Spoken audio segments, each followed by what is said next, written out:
So this is the thing that is just, for me, fascinating about learning the discipline of starting with why and following the religion of law of diffusion of innovations, which is ignoring the majority and finding the early adopters, which is religion to me. I base my whole career, and that's how ideas spread, on that beautiful idea. It happened immediately. The minute I started talking about what I believed and stopped talking about what I did, things happened immediately. So for example, if I would go to a dinner party where you sit on a plane and somebody says, "What do you do?" and you actually answer that question, if you're lucky to find 10% of the people who are actually interested in that, you can have a conversation. But if you talk about what you believe, you talk about how you view the world, people who believe what you believe will instantly drawn to you. And people who don't believe what you believe don't care and will walk away. And the people who are instantly drawn to you will say things like, "There's someone I need to introduce you to." And so my career went from fine, and it went like this. So I'll just give you one example. I first publicly articulated the concept of the golden circle and starting with why in January of 2006. Okay? By May or June of 2006, I was standing in the Pentagon presenting to the Chief of Staff and Secretary of the Air Force. So one of the members of the Joint Chiefs. I'm the same idiot. Okay? Nothing has changed. The difference was the way I got there was I talked about what I believed, and they said, "There's somebody I need you to meet." That's how I got my book deal. Somebody said to me, I went out for dinner with somebody, I talk about what I believe. They said, "I need to introduce you to this editor." I have a conversation. I tell him what I believe. He says, "I need you to meet my publisher." I have a 29-minute conversation with the publisher, and 3 days later, they offered me a book deal. And it's only because I worked very hard to talk about what I believed. You have to eventually talk about what you do because people want proof. It's not that I think the what's unimportant. It's that the order's wrong. People talk about what they do, they talk about how they do it, and they rarely talk about what they believe. I talk about what I believe, how I do it, and then I'll tell you about what I do. So, and the order matches the biology of human decision-making, which is why it works. I think there's a lot of ideas in the market that the sellers of those ideas, whether they're commercial ideas or just philosophical ideas, the sellers of those ideas, the spreaders of those ideas, are looking for the buyers to just believe or take it on faith. Like the universe will provide. That's one of my favorite ones. You just ask the universe, And I'm totally fine with that. But my question is, why does the universe do that? Like, I want to know the reason why that happens. Like, I'm not satisfied with, if you start with talking about what you believe, then things will follow. I know it's to be true, but why? And if you ask that question enough times, necessarily you end up at the origins of the human species and anthropology and biology and why this legacy machine was built the way it was to respond to the world around us so that we will survive.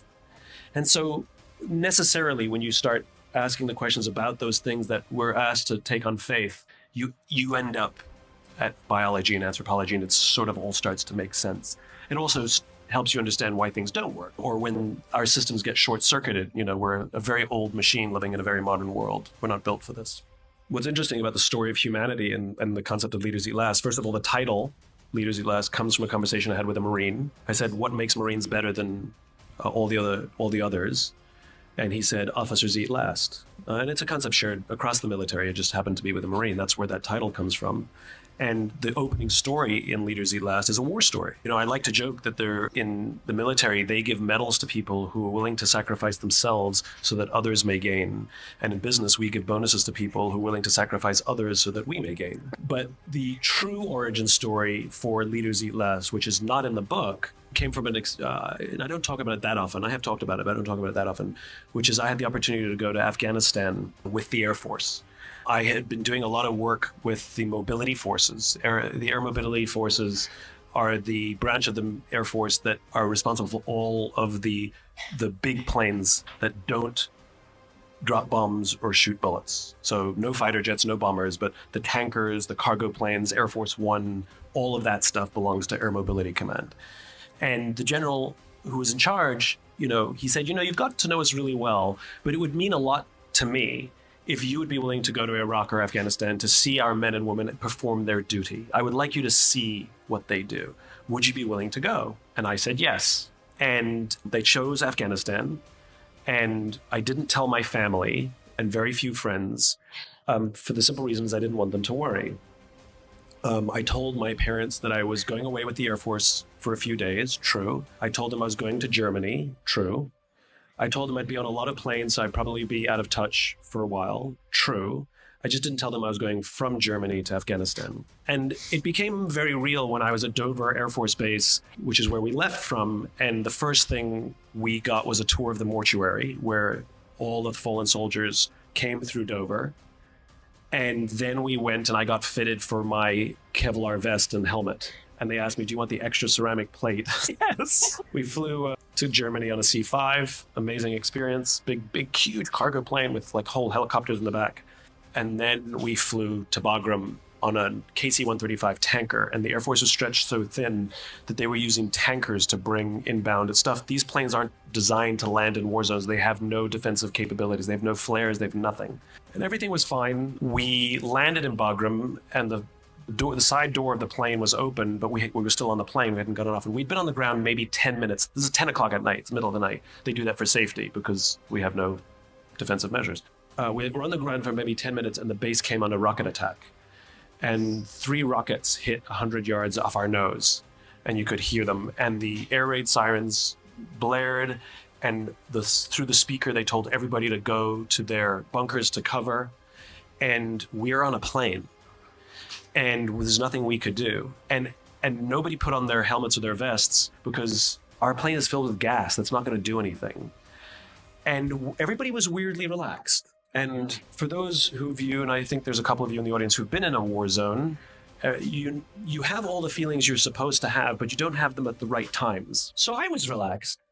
The air raid sirens turned off, the all clear was given, and we could go to our quarters. We went to our quarters, me and my 2 escorts, 2 officers who went with me, and my only responsibility was to do an airdrop mission, and they're not regularly scheduled, so we went to our quarters. We got like 2, maybe 3 hours of sleep if we're really lucky, got up super early in the morning. Then we did an airdrop in a C-17 where we flew an hour and a half out to the middle of Afghanistan to a forward operating base, dropped down to 2,000 feet, the big door open at the back, and supplies parachuted out the back. And we were sitting right there watching it happen. It was an incredible experience. Come back to Bagram after the mission was completed, and now the goal is to leave the country. And nothing's really regularly scheduled, and you have to find a plane that we could get on to come home. And we did. We found an aircraft that was an outbound aeromedical mission, which means they're taking back home fallen soldiers and Marines and airmen and sailors out of the war zone. And we had to get permission from the pilots. They said yes. And then we waited and waited and waited and waited and waited and waited and waited and waited and waited and waited. And eventually we got on the plane. All of our stuff was strapped down. And about 5 minutes before we were supposed to leave, the pilot came up to us and says, I need to bump you. I need more room for stretchers. And if there's ever a good reason to get bumped off a plane, this is about as good as it gets. So we got off the plane, and now the goal was to find another plane we could get on. And that's when we found out that there were no other planes going in the direction we needed to go until Tuesday, and it was only Saturday. And in that moment, upon receiving that news, every fiber of my being sank. I could feel the panic coming now that I didn't have before. I became a person that I am not, and I could see it happening. Like one of the PA officers, one of the public affairs officers said, I can get you on a flight to, Kyrgyzstan, but you don't have the right visa. And I put my finger in his face and I said, you get me on that plane. Like, I don't talk to people that way. I was consumed by fear. We went back to our quarters. We're all pretty exhausted. And I lay on the bed and I close my eyes. No way I'm sleeping. My mind is racing, but I close my eyes. One of the officers said, well, I'm going to see if I can find another flight. And he left. And the other officer said, well, I'm going to go to the gym. And because I was in my bed with my eyes closed, he thought I was sleeping. And as he walked out the room, he turned off the lights. I'm now left by myself in this dark room. My mind is racing. And I'm consumed by fear. I am now convinced. I would bet money I'm 100% convinced that there's going to be another rocket attack. It's definitely going to land wherever I am. And the way that my parents are going to find out that I am in Afghanistan is that someone is going to knock on the door and tell them. I'm convinced. I don't want to be there. I regretted saying yes. I'm lonely. I'm in the purpose business, so I get this. And so I thought to myself, okay, you don't have a sense of purpose. That's what you need. You need purpose. You need purpose. Okay, so I started inventing purpose. I'm like, you're here to give witness and then come back and tell their story. And I'd feel amazing. And then like 3 minutes later, I wasn't amazed. I was back into deep panic and fear.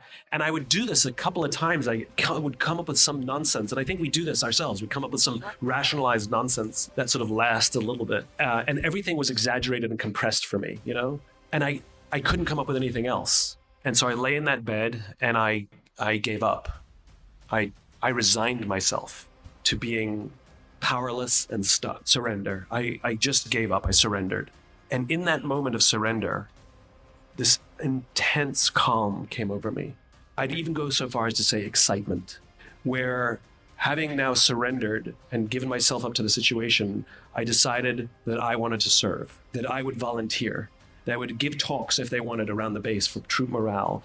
I would sweep floors if they wanted me to. I would carry boxes. I didn't care how menial the tasks were. I wanted to be there to serve. As if it were a movie, the timing was uncanny. Having just come to this realization, having just learned what true service means, that truly to live a life of service means the choice to serve those who serve others. Not everybody, to serve those who serve others. Having just come to this magical insight, as if the door flung open, it was Major Throckmorton. He said, there's another flight that's leaving. We can get on it. We can get it. There's another flight, but we have to leave now. We have to leave now. They're going to leave without us. Where's Matt? I'm like, he's at the gym. So we ran to the gym. He's on the treadmill. Like, we got to go. There's another flight. We got to go. No, I'm not military, so I'm not allowed to wear uniform or anything like that.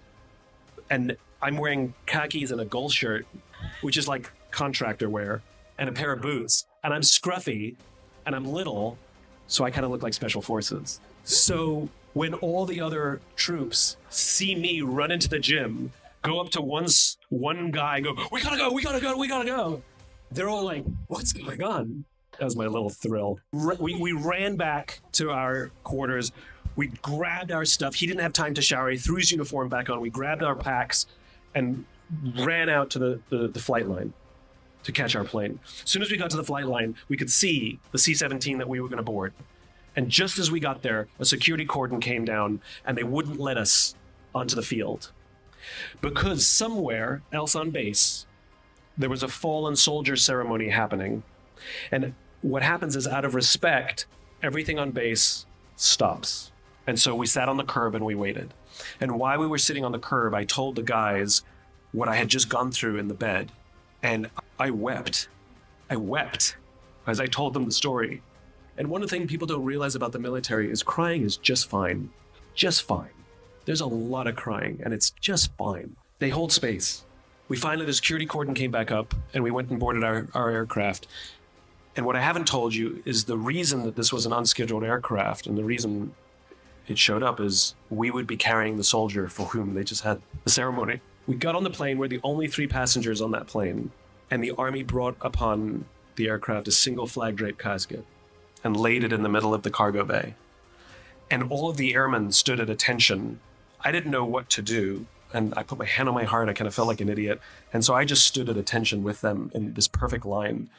As the Army laid down the casket, they did a slow 8-count salute to say goodbye to their comrade. We watched them march off the plane, hug and cry as they walked out of sight. The air crew got to work and strap down the precious cargo, and then we left. It was a 9.5-hour flight overnight back to Ramstein, back to Germany. And as soon as we got in the air, everybody like staked out a piece of real estate to get some sleep. And I was last because they all sort of scattered.